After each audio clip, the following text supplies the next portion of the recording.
લાગે. એટલું ભલે મુશ્કેલ હોય, ધર્મના ક્ષેત્રે આગળ વધવું હોય તો સત્વ તો કરવો જ. હવે કેડા જ થાય, રાત્રિ ભોજનનો ત્યાગ કરે. હવે લગભગ ફરવાનું રાત્રે જ જવું બરાબર.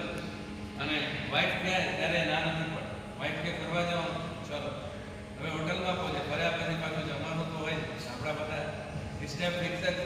પેલા બહાર નીકળો, પછી બહારનું ખાઓ અને પછી ઘરે આવીને સુઈ જાઓ. આ તો સારું છે, તમે સુતા બહાર જાઓ, પછી ઘરે આવો. આગળનો સમય એવો આવશે કે સુવાનું પણ બહાર જ. તો આ ભાઈ ફરવા તો ગયો, ના ના પડે. હવે હોટલમાં જમવાની વાત આવી, શ્રાવક ના ના પડે, ચલો જઈએ. હવે ખ્યાલ લાગે તમે જો મારે હું વાપરવાનું નથી, હવે તો ખબર છે ગુરુમાં જે મને નિયમ આપે, પણ તારે જે વાપરવું હોય મંગાવવા તૈયાર જે વાપરે. હવે શ્રાવિકા મંગાવ્યું, શ્રાવિકા વાપરે, પોતે સામે બેઠો, એક વાર થયું, બે વાર થયું, 3 વાર થયું, મહિનાનું કીધું ચાલ્યું. પછી શ્રાવિકા મારી પાસે આવે, સાહેબ આ નિયમમાં કોઈ છૂટછાટ હોય? મેં કહ્યું આ નિયમમાં કોઈ છૂટછાટ નથી. તો કે સાહેબ એક કામ કરો, તો મને નિયમ આપો. મેં કહ્યું કેમ શું છે? અરે સાહેબ આ શું થોડી જામે, અમે બંને હોઈએ, અમે બંને જઈએ અને એ મને જોતા રહે અને હું વાપરું. સાહેબ હવે પણ નહીં સાહેબ, આવો ક્યાં મેચ થાય? એટલા કરતાં સાહેબ એક નિયમ આપ્યું તો મારે પણ રાત્રિ ભોજનનો ત્યાગ, કમસે કમ હવે ચોગ્યા તો સાથે કરશે. એટલે બોલો એક વેરાયટી બને, કોઈ બીજું આપવું આપ રાગના તોડવામાં નિમિત્ત બને. આપણે આજ સુધીનું જીવન કેવું છે? રાગ તોડવાનું કામ કર્યું કે બોલો રાગ વધારવાનું? જીતુભાઈ, રાગ તોડવાના પ્રયત્ન કે રાગ વધારવાના? વધારવાના. તો આપણો સંસાર છૂટશે કેવી રીતે? આપણો સંસાર છૂટશે કેવી રીતે? કમસે કમ સંસારમાં આપણે રહીએ તો પણ આપણી પ્રવૃત્તિ એવી જોઈ જઈએ કે સામેવાળાનો આપણા પ્રત્યેનો રાગ વધે નહીં અને આપણે એના રાગ વધારવાના નિમિત્ત બનીએ. આ બહેનો ખરેખર તમારે તો આટલું બધું જાણ્યા પછી શ્રાવકો સાથે એવી રીતે જીવવું જોઈએ કે એમનો રાગ વધે નહીં. પણ તમે ઉલટી એવી બધી પ્રવૃત્તિ કરો છો કે જેના કારણે તમે પણ ડૂબો છો અને એમને પણ ડૂબાડો. અને પછી પાછા કહો છો અમે ધર્મપત્ની ડૂબાડે કે ઉઠાડે. એટલે અમારે તો જીવન એવું બનાવવું જોઈએ અને એવું જીવન જીવવું જોઈએ કે જેના કારણે એમનો રાગ તમારા પ્રત્યે વધે નહીં અને તમારો રાગ એમના પ્રત્યે વધે નહીં. લગ્ન કરવા એ ભૂલ છે, પણ ભૂલ પછી ભૂલ કરવી એ સૌથી મોટી ભૂલ. એટલે અહીંયા પેલો શિવકુમાર નક્કી કરે છે કે રાગ વધારવામાં સૌથી મોટું નિમિત્ત છે બોલવું, એટલે મારે હવે બોલવું એ મૌન થઈ જાય છે. નંબર 2, રાગ વધારવામાં બીજું નિમિત્ત છે વાપરવું, મારે હવે વાપરવું. એટલે ભોજનનો ત્યાગ કરી દે, બોલવાનો ત્યાગ કરી દે. માતા પિતા બંને રાજા રાણી છે, મનાવવા માટેના બધા પ્રયત્નો કરે, પત્નીઓને સમજાવે, પત્નીઓ સમજાવે, પણ છતાં શિવકુમાર આગળ બધા હારી જાય. શિવકુમાર કે ના મારે બોલવું, ન માને ખાવું. અને આ રીતે દિવસો પસાર થતા જાય. શિવકુમારના મનમાં એમ જ હતું કે આટલો બધો ત્યાગ કર્યા પછી માતા પિતા મને રજા આપી દે. પણ માતા પિતાનો બીજો જ વિચાર હતો. માતા પિતા કે કોઈ પણ પૂજાને દીક્ષા આપી નથી. એટલે ત્યાંના એક શ્રાવકને બોલાવે છે અને એણે કહે છે કે ભાઈ આપણે સમજાવો. અને શ્રાવક જ્ઞાની બધો સમજતો હતો. એ શિવકુમારની ભાવના પણ સમજતો હતો અને માતા પિતાની ભાવનાને પણ સમજતો હતો. રાજા કે અમને કંઈ વાંધો નથી, તમે દીક્ષા અમારે આપી નથી, પણ આ રીતે બોલવાનો અને ભોજનનો ત્યાગ કરી દેશે તો કેવી રીતે ચાલે? એટલે એક શ્રાવકનું જીવન પણ કેટલું ઊંચું હશે. એ શ્રાવક પણ શિવકુમારના રૂમમાં જાય ત્યારે અનુમતિ લઈને જાય કે અંદર આવો. અને શિવકુમાર આ વર્તન જોઈને આશ્ચર્ય પામી જાય કે આવું ઉત્તમ વર્તન, આવો વિનય, આવું ઔચિત્ય. અને શિવકુમાર અંદર ઈશારો કરે ત્યારે અંદર જાય ત્યારે પેલા પ્રમાદના ઈર્યાભાઈ કરે. અને શિવકુમાર આ જોઈને વિચારવા પડે કે આવું તો મેં પૂર્વ ભાવમાં બધું કરેલું છે અને હમણાં મેં મહાત્માને જોયા હતા, મહાત્મા આવી બધી ક્રિયા કરતા હતા. આવી ક્રિયાઓ આ શ્રાવક કરે એટલે આ શ્રાવક પણ ઉત્તમ કક્ષામાં લાગે છે. એટલે શિવકુમાર પોતાનું મૌન એ શ્રાવક સાથે તોડી દે છે અને શ્રાવક ત્યાં વિનયપૂર્વક બેસે છે અને સામે શિવકુમારને બેસાડે છે અને કહે છે શું ભાવના? શિવકુમાર પોતાની વ્યથા વ્યક્ત કરે કે મારે તો દીક્ષા લેવી છે, પણ માતા પિતા મને કોઈ પણ ભોગે દીક્ષા આપવા તૈયાર નથી અને એના માટે મેં વિચાર્યું કે રાગ તોડવાનો વિકલ્પ શું? એટલે મેં મૌન લઈ લીધું, મેં ખાવાનો ત્યાગ કરી દીધો. પણ પેલો શ્રાવક આ રીતે ન ખાવાથી તો તમારા શરીરને તકલીફ થશે. અને ન બોલવું વાત ઠીક છે, પણ જરૂરત પડે ત્યારે બોલવું પણ પડે. એટલે મારી વિચારણા એમ છે કે તમે સંસારીપણામાં જ્યાં સુધી છો, જ્યાં સુધી માતા પિતાની રજા ના મળે ત્યાં સુધી એવા દ્રવ્યો વાપરો કે જેના કારણે તમારું સંયમ જીવન નિર્વાહ, એટલે આ સંસારી જીવન નિર્વાહ થઈ જાય. તો એ કે એવું તો દ્રવ્ય હું માંગુ તો મારા સંસારી માતા પિતા મને આપનારા નથી, એટલે હું આંબેલ માંગુ તો આંબેલના દ્રવ્યની વ્યવસ્થા કોણ કરશે?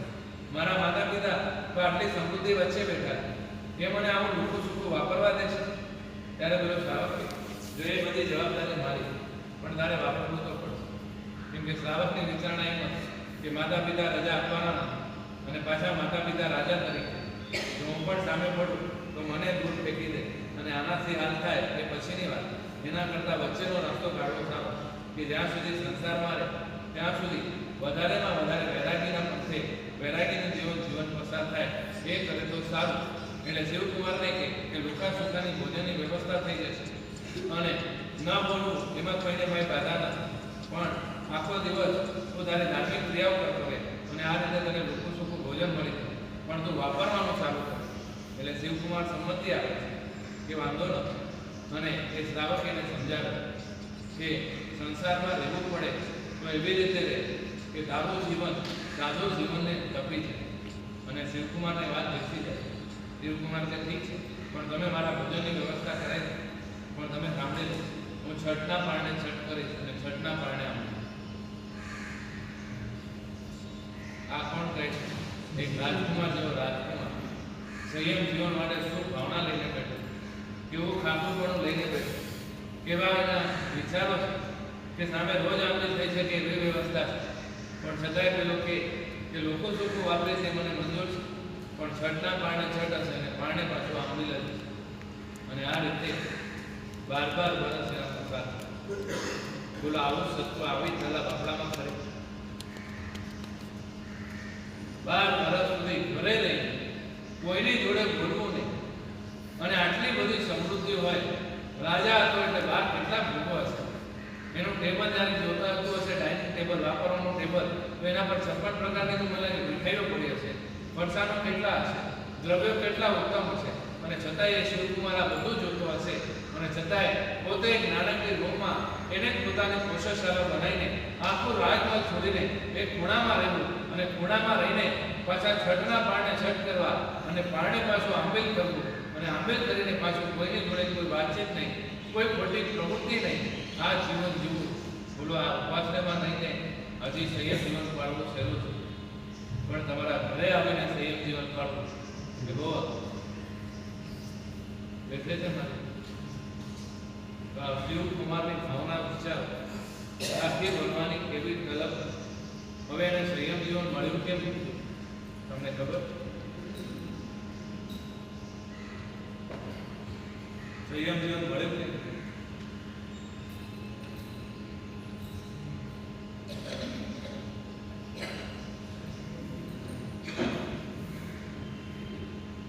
સંયમ જીવન કેમ ન?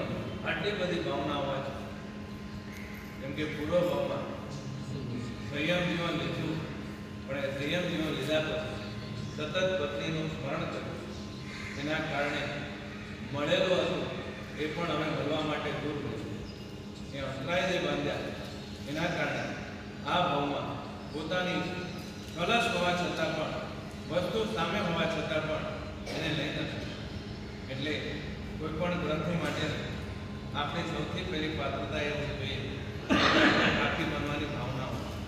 બનીએ કે ના બનીએ પછીની વાત, પણ ભાવના તો હોવી જોઈએ. કેમ કે જે ભાવના હોય એ બધી પૂર્ણ થાય એવું નક્કી નથી. એમ તો મારી પણ ભાવના છે કે ચાતુર્માસ પૂરું થાય તમને બધાને દીક્ષા આપું, પણ બધી ભાવના પૂર્ણ નથી થતી. પણ ભાવના ભાવવામાં કોઈ વાંધો નથી. એવી જ રીતે આપણે ખાખી બનવાની ભાવના તો રાખીએ, બનીએ કે ન બનીએ, બની શકે કે ન બની શકે પછીની વાત, પણ આપણી ભાવના એવી હોવી જોઈએ કે મારે ખાખી બનવું. નંબર 2 બીજી પાત્રતા છે કપી બનવું. ખાખી આપણે ઘણી વાર કરીએ, એટલે સંયમ જીવન આપણે ઘણી વાર સાંભળીએ છીએ, તમે બધા સાંભળ્યો છે કે આપણે મેરુ જેટલા વખત થઈ પંડિતજી બરાબર.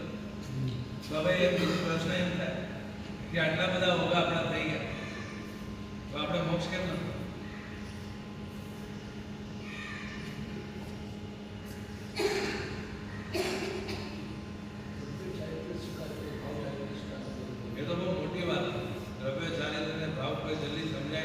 પકડાય છે દ્રવ્ય અને ભાવ.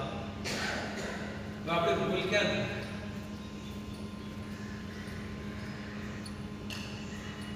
બોલો એક પ્રશ્ન. તમારા જીવનમાં હમણાં જે પણ આરાધનાઓ ચાલુ છે એ તમારી ઈચ્છા પ્રમાણે છે કે બહુ સિમ્પલ પ્રશ્ન,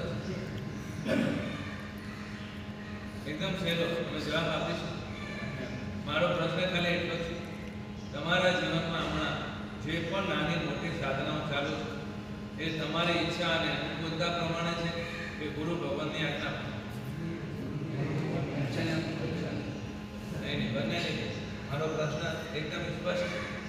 તમારા જીવનમાં નાની મોટી જે પણ સાધનાઓ ચાલુ, નાની મોટી પછી પૂજાથી લઈને દરેક વસ્તુ થઈ, તમારા જીવનમાં નાની મોટી જે પણ સાધનાઓ ચાલુ છે એ તમારી ઈચ્છા પ્રમાણે ચાલુ છે કે ગુરુની આજ્ઞા પ્રમાણે?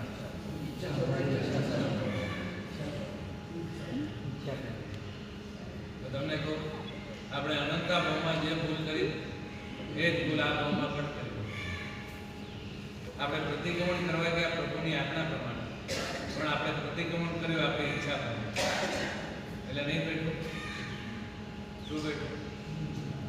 એવી રીતે બેઠું. હે નહીં, હજી પ્રતિક્રમણ કરવા ગયા એ પ્રભુની આજ્ઞા છે, પણ આપણે પ્રતિક્રમણ કર્યું આપણી ઈચ્છા પ્રમાણે. એટલે શું? જ્યાં હવા આવતી હતી ત્યાં આપણે જેની કંપની જોતી હતી એની કંપનીમાં એની બાજુમાં વચ્ચે વચ્ચે જ્યાં સમયગાળો મળ્યો ત્યાં પાછા આપણે વાતચીતો કરી, ત્યાં આપણે પાછા કમેન્ટ કરે, અને એમાં કોઈ ગુરુ ભગવાન બરોબર ન મળ્યા, બધા પડદા બંધ કરી દીધા, બધા દરવાજા બંધ કરી દીધા, એકદમ અંધારું અંધારું થઈ ગયું, હવા ના આવે તો પાછું આપણે ગુરુ ભગવાનની પણ નિંદા કરીશું કે આ ગુરુ ભગવાન તો કેવા છે, હવે આટલી બધી લાઈટ બોમ્બેમાં ચાલતું હોય, બોમ્બેમાં તો અહીંયા લાઈટ ને અહીંયા લાઈટ ને, હવે આ બંધ કરી દેશો તો બફાઈને મરી જશે. એક તો પ્રતિક્રમણ કરવા કોની આજ્ઞા હતી? પ્રભુની આજ્ઞા. અને એમાં આપણી અનુકૂળતાઓ, આપણી ઈચ્છાઓ, આપણા સંકલ્પ વિકલ્પો, આપણા વગર માંગીએ સલાહ સૂચનો બધું આપીને આપણે પ્રતિક્રમણના લાભને તો ખતમ કરી નાખીએ, પણ બીજી આપણે આશાના વધારીને આપણા સંસારના વધારી દીધા. એટલે સૌથી પહેલા તો એ નક્કી કરો કે હું ક્યાં છું અને મારે શું કરવું. જેમ ડૉક્ટરના પ્રિસ્ક્રિપ્શન વગર તમે એક પણ દવા લેતા નથી, બરાબર છે? એવી જ રીતે તમારા જીવનમાં રહેલી આરાધનાઓ અને સાધનાઓ પણ ગુરુના સિગ્નેચર વગર ન થતી. બોલો, જેને ખાવાનો રાગ છે એને વર્ષિત કરાય કરો.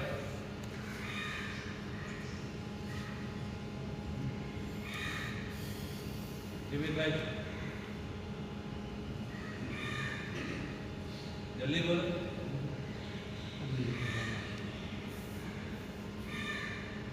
જલ્દી બોલો. જેને ખાવાની લાલસા વધારે હોય એને વર્ષિત કરાય કરો. કેમ એક દિવસ તો ઉપવાસ કરે છે? બીજા દિવસે ગુરુ કરી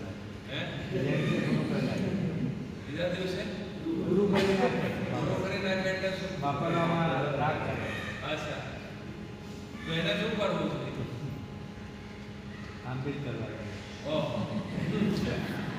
કેવલ ગાડી સાક્ષાત સાબિત બેઠા.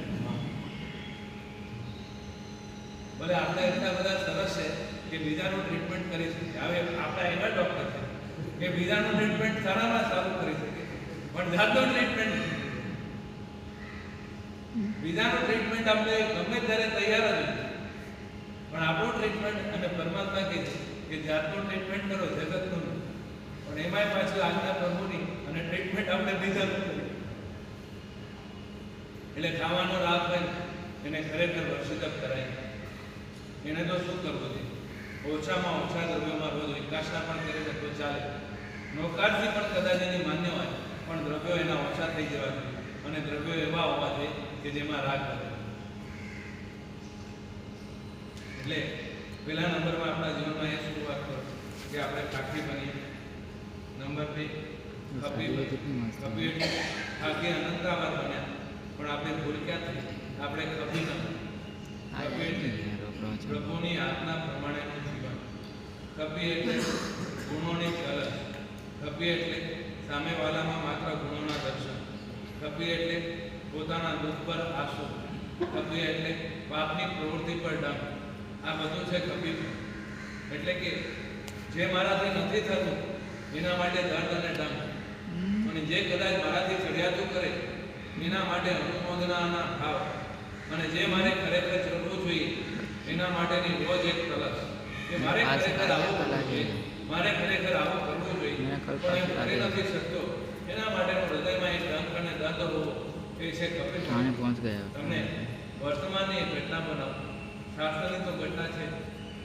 રાવણની વાત અષ્ટાવક્ર પર સરસ મજાની પ્રભુ ભક્તિ કરે છે, અને ભક્તિ કર્યા પછી ત્યાં ધર્મેન્દ્ર પણ આવે છે, અને રાવણની ભક્તિથી એકદમ આકર્ષિત થઈ જાય કે શું ભક્તિ કરે છે, પોતાની નસ ખેંચીને લગાડી દીધી છે, એની પત્ની શું નૃત્ય કરે છે. અને ધર્મેન્દ્ર જતા જતા રાવણને કહેતો જાય કે બોલ, તારે શું જોઈએ છે? તારી ભક્તિથી હું પ્રસન્ન થઈ ગયો. બોલો, કોઈ દેવ અહીંયા આવે અને આપણને એમ કે રાખે કે તમારી ભક્તિથી હું પ્રસન્ન થઈ ગયો, તમે રોજ એકાદશામાં જાઓ છો, તમારે એકાદશા હોતા નથી કે છે એકાદશા? ના, એકાદશા નથી છતાં એકાદશાની કરવાની ભક્તિવાળા તમે રોજ આવો, કાઉન્ટર પર ઉભા રહો, એકાદશાવાળા માટે ગરમ ગરમ કરાવો, બધી વ્યવસ્થા જુઓ, આટલો તમે ભોગ આપો, અને આટલું કર્યા પછી પણ ત્યાં તમે વાપરતા નથી. એટલે દેવ આવીને તમને કે હું તમારી આ ભક્તિથી પ્રસન્ન થઈ ગયો, હવે તમારે શું જોઈએ, માંગો. તો રાકેશભાઈ શું માંગો?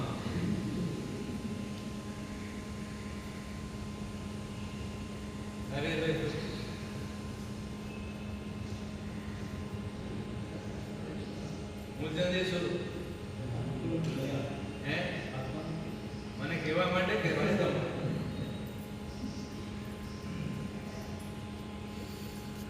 જીતુભાઈ શું માંગો તમે? દેવ આવી જે હોય સાચું કીધું, કે તમારા પર વિશ્વાસ મૂક્યો છે. જ્યારે રાખો ક્યારેક દેવ આવી જાય તો તરત જવાબ આપવો પડશે, કેમ કે દેવ વધારે તમે પાછા રહેતા નથી. બોલો, દેવ આવે તો આપણે શું માનવું?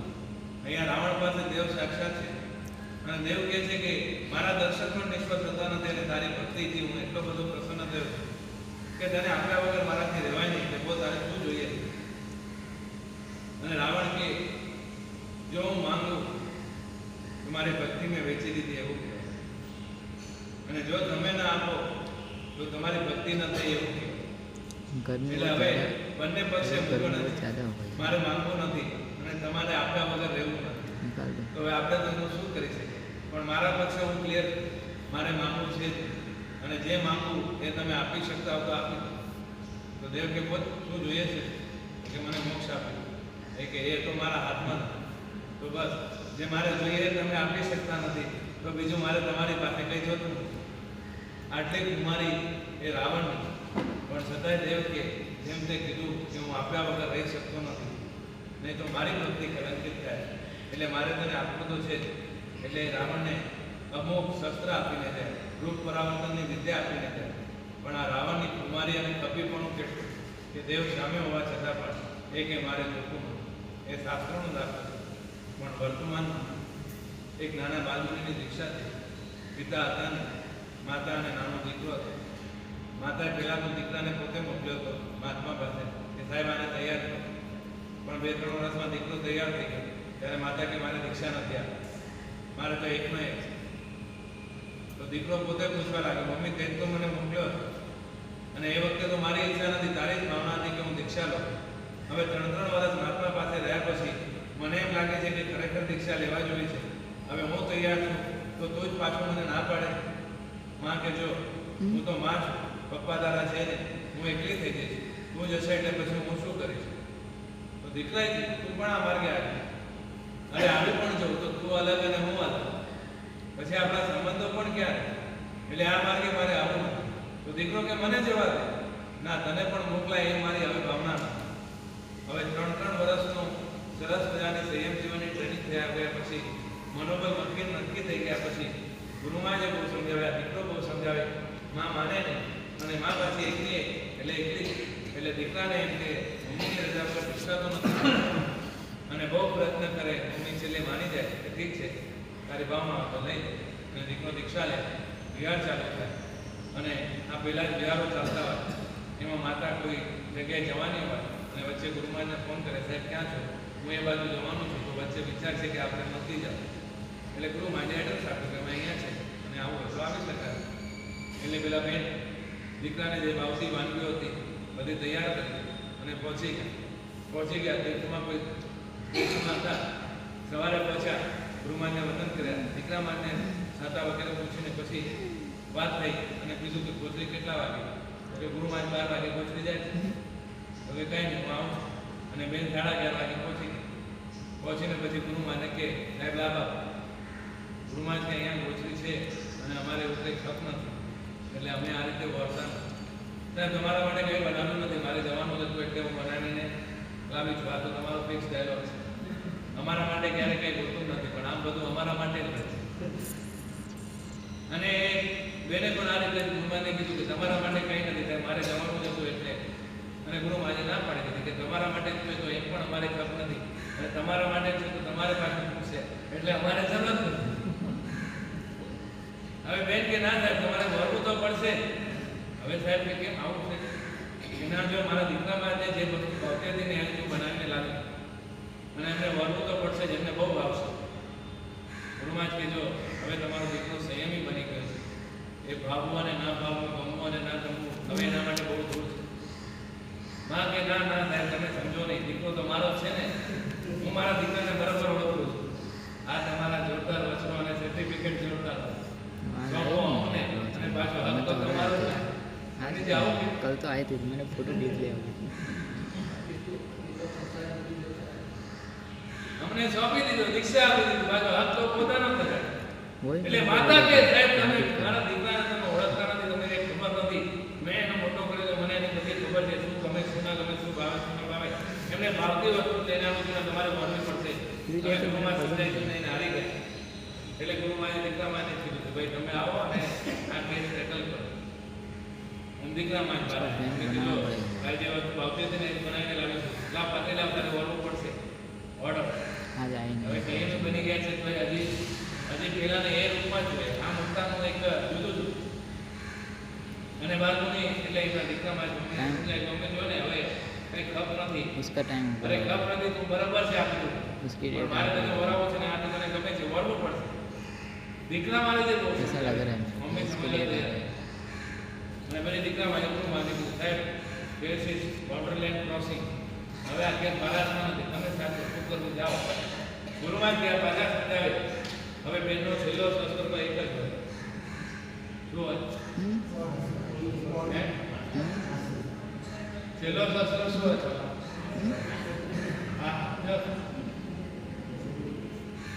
આપણા આંસુ છે ને આપણે ઈચ્છે તો જલ્દી નીકળતા નથી. અને બહેનોને તો જ્યારે બોર્ડર લાઈન પર આવીને જ ઉભા હોય, બટન દબાવો સીધા બાદ.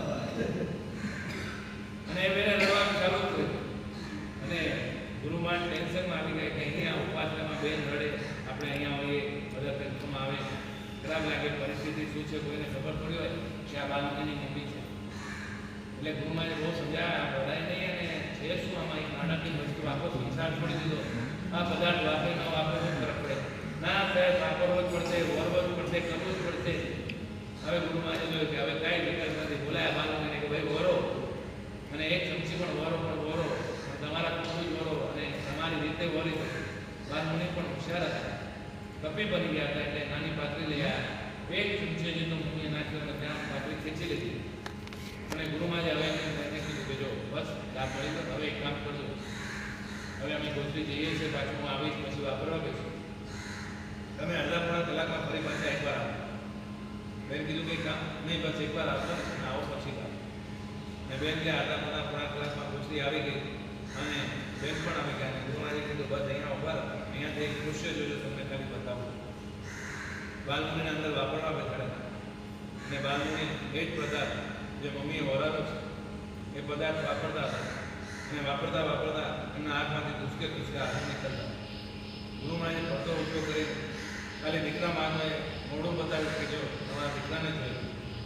અને એના હાથમાં રહેલા આંસુ જોઈને માતાએ પૂછ્યું કેમ સાહેબ શું થયું? દીકરામાં લડે છે? એને કોઈ પીડા છે? ના ના એની કોઈ પીડા નથી. એમને પીડા તમારા આપેલા સાથે નથી. તમે જે વરાવ્યું એ જે વાપરે પણ જોઈ લો એ કઈ રીતે વાપરે. અને માતાએ એ દૃશ્ય જોયું. એ દૃશ્ય જો એની માતાની આંખો હિંમત થઈ અને માતાએ કુમારને કીધું મારે ભૂલ થઈ ગઈ, પણ હવે પછી નક્કી કરું કે દીકરા પ્રત્યેનો આવો મમત્વ અને પદાર્થો પ્રત્યેનો આવો આગ્રહ હું નહીં રાખી, પણ મારી ભૂલ થઈ ગઈ. આ છે ખપી. સંયમ લેવા પછી શું ભાવે ને શું ન ભાવે, બધું ભાવે ને બધું ચાલે, એ છે સંયમ. એટલે આપણે સંસારીપણામાં તો કમસે કમ આવા ખપી બની. આપણી પાસે તો બધી અનુકૂળતા છે. એક સંયમી પાસે તો ક્યાં ડબ્બા, એ સંયમી પાસે ક્યાં ભૂલવાની જ ખોટો. તમારા ઘરમાં અમારી સામે પદાર્થ પડ્યો હોય કોઈ કારણ વગર અમારે પદાર્થને ડિમાન્ડ કરવાની છૂટ નથી. વિશેષ કારણ હોય તો જ અમે પદાર્થને ડિમાન્ડ કરી શકીએ, યાત્રા કરી શકીએ. તમારી પાસે તો બધી અનુકૂળતા હોય છતાં આવું ખપીપણું આપણે કેમ ઊભું નથી કરી શકતા? એટલે કોઈ પણ ગ્રંથની પ્રભુના વચનની શ્રવણ માટેની આ 3 પાત્રતા છે. એમાંથી સૌથી પહેલું છે ખાકીપણ, નંબર 2 છે ખપીપણ અને નંબર 3 પર જે છે એની વાત આપણે આવતીકાલે બહુ સરસ મજાની પાત્રતા છે. મુનિરાજ દેવચંદ્ર વિજયજી દીક્ષા પર્યાય 32 વર્ષ આચાર્ય ભગવાન હરિહર શુદ્ધેશ્વરી મહારાજના શિષ્ય હતા. એમની ગુણાનુવાદ સભા કેરળ આજનો દિવસ જ છે. જો એમની ગુણાનુવાદ સભા ત્યાં સુધી અહીંયા એક સંયમની મહાત્મા ઘણા બધા એમને કોઈ એક સંયમીની બીજા સંયમી પ્રત્યેની લાગણી છે. તમારા એક મહાત્મા છે ન્યાય રત્નમાં સુરતના હતા. એમણે દીક્ષા લીધી અને આજે મારા કરતાં મોટા છે. એમનો નિયમ તમે સાંભળો તો લાગે કે આ શું સંયમ પ્રત્યેનો પ્રેમ, સંયમ પ્રત્યેનો. એ મહાત્માને સવારે પચકાણ એકાદશમાં અને તમે દેવરાસરમાં મળો અને તમે કહો આજે મારા બહેનવાની દીક્ષા લીધી છે, તો એ ત્યાંને ત્યાં ઉપવાસ પચકાણ. કેમ કે મહાત્માને એવો નિયમ છે કે કોઈના પણ દીક્ષાના સમાચાર મળે, કોઈ મહાત્માના ચાલધર્મના સમાચાર મળે, કોઈ દીક્ષા લેવાના મુમુક્ષુના સમાચાર મળે કે આ મુમુક્ષુ આ તારીખે દીક્ષા લેવાના છે, તો જે દિવસે આવા સમાચાર મળે એ દિવસે ઉપવાસ. પછી પચકાણ ગમે તેવું.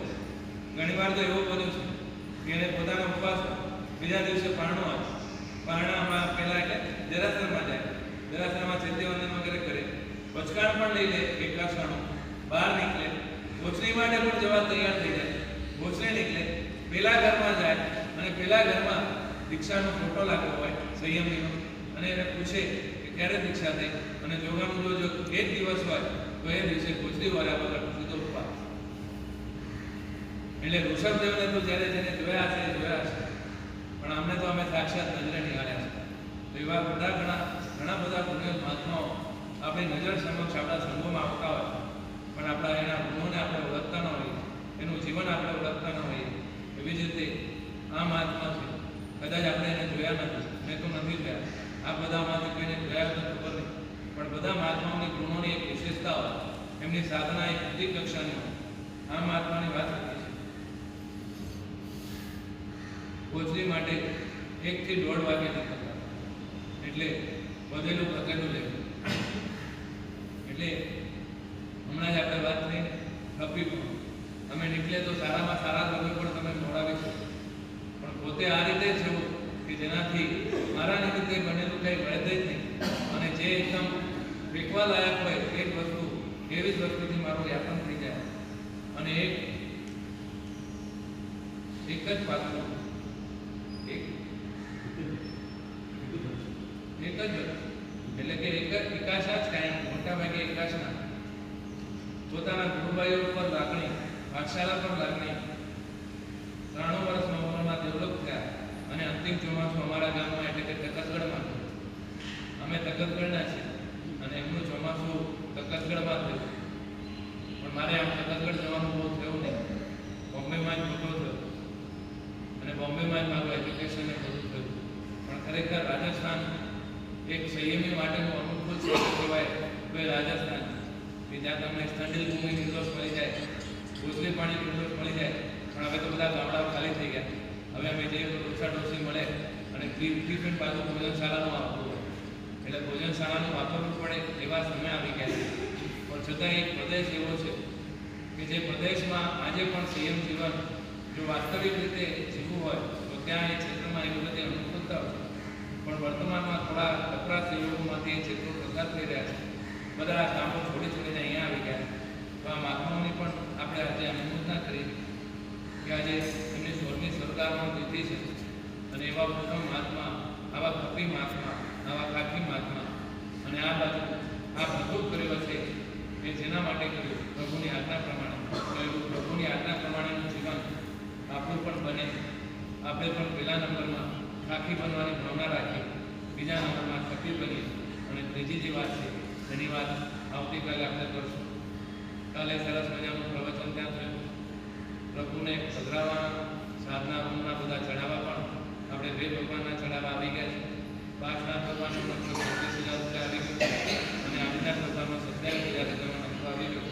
હવે મહાવીર સ્વામી એક માત્ર બાકી છે. 27,000 નકશો એમાં બધા અનુષ્ઠાનો ત્યાંથી સાધના રૂમમાં થશે, એનો લાભ થશે. એવી રીતે દર રવિવારે બાલક બાલિકાઓ માટે અષ્ટપ્રકારી પૂજા શિબિર વગેરે આયોજનો છે. નકલો 6,000 રૂપિયા છે. કોઈને પણ ભાવના ઓળખા રાખે કોઈને લખાવી શકે. દર શનિ અને રવિ, શનિવારે ધ્યાન શિબિર અને રવિવારે જાહેર પ્રવચન, એનો નકલો વિશિષ્ટ ભાવના માટે 9,000 રૂપિયા રાખેલ છે.